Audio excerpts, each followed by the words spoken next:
Yo, what up mga trops? This is Elvin once again at for today's video, ituro ko sa inyo how to hit forehand top spin lob.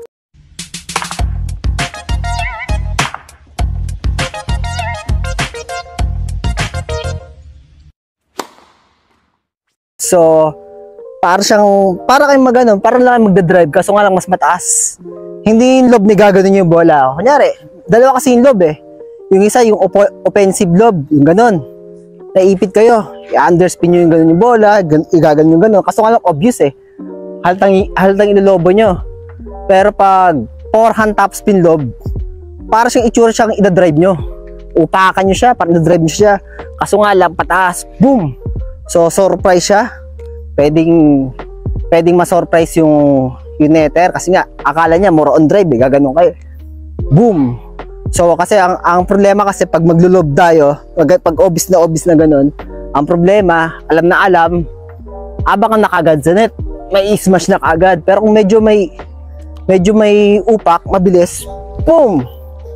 Hindi niya kagad mapapaghandaan. So, ganito, top spin lob, ready position. Pag nakita niyo na yung bola, baba niyo yung racket head. The more na binababa niyo yung racket head, the more na mas marami siyang brush. Kaya isang bola, nerd.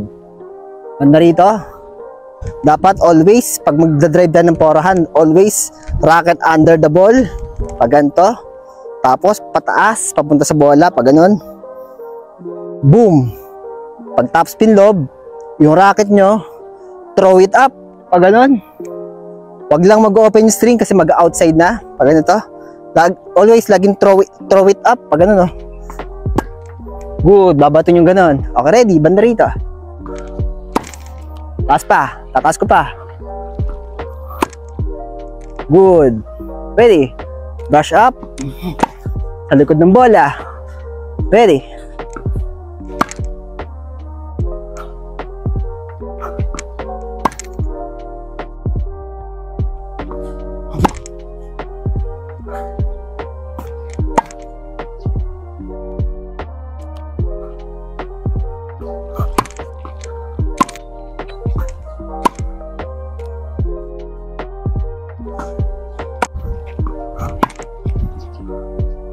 Throw it up. Ready. Throw it up.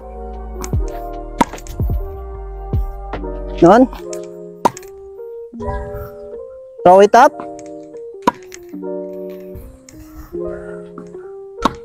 Lagi kayo magpuput ng spin para kahit paano bababa yung bola sa court. Ready.